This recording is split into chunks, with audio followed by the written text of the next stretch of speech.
Good morning, it's James. It's so good to see you today. Thank you for your time. Thank you for your energy. I'm deeply grateful to have the honor and the blessing of laying eyes on you. And I do hope and pray that this message finds you and all the people that you love peaceful, thriving, and very, very well.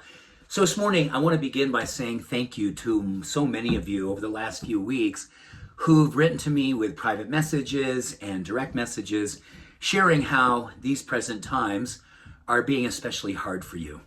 That many of you are feeling like your light is flickering, that you're feeling exhausted, you're feeling extra triggered, and you're looking for some support. You're looking for some tools to help you to be the person that you love to be in spite of what's happening in the world around us. I think for a lot of us on the spiritual path, one of our greatest challenges is to continue to keep our lights on and do it in such a way that we don't let the world define whether or not we will keep our lights on.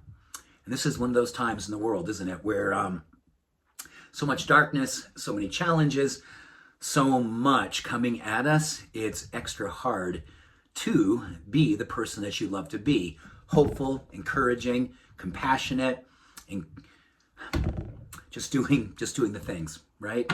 The things that we all love to do and be. So I want to share with you a tool that has been absolutely critical, life-saving in my life, and that is emotional stamina. I think a lot of us know that when things are going really well, it's easy, or I should say, a whole lot easier to get your meditation in, to eat clean food, nutritious, dense food, to give yourself permission to move your body every day, to get your mindfulness practice going, all the things that you go, man, you know what?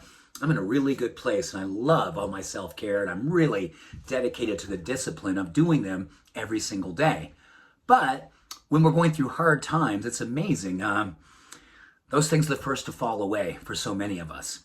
So I want to share with you why emotional stamina is so critical, because we need to prioritize our self-love, our self-care practices, especially when we don't feel like it. And I know sometimes you're like, really? I don't feel like it. Well, give yourself the opportunity to consider how the fundamentals of moving your body, putting clean food in your body, doing the things with mindfulness, taking time to just do a breathing practice throughout the day, these practices will help you to have higher highs and higher lows. So if you're going through a time in your life right now where you're feeling at a low point, I promise you, just creating a few minutes every single day to do a few of the fundamentals will help your lows to be higher. And I can promise you more than anything, I feel like this is the thing that we have to give ourselves permission. When I don't feel like taking good care of myself is when I most need to do what's going to make me feel better. And it's not something that has to be perfect. It's not something that has to be absolutely amazing. Your best walk, your best meditation, your best day of eating, your best day of self-talk.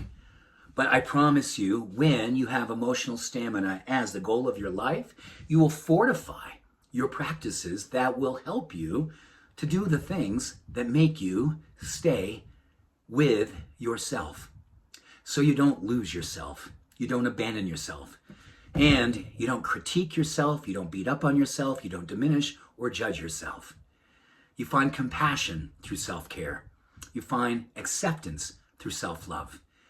And in these times right now, emotional stamina is absolutely necessary for all of us on this path to continue to hold the light, continue to be what we know in our hearts the world needs us to be, what we know in our hearts that we need to be. So please, take to heart this morning's message. And I promise you, I know how you feel. I do. And I know how important it is to prioritize practices that help us, not to just keep our light on, but to help us to feel like we can continue to do the work that we know that is so critical right now, and do it with a level of courage and a level of compassion that we all need to have right now.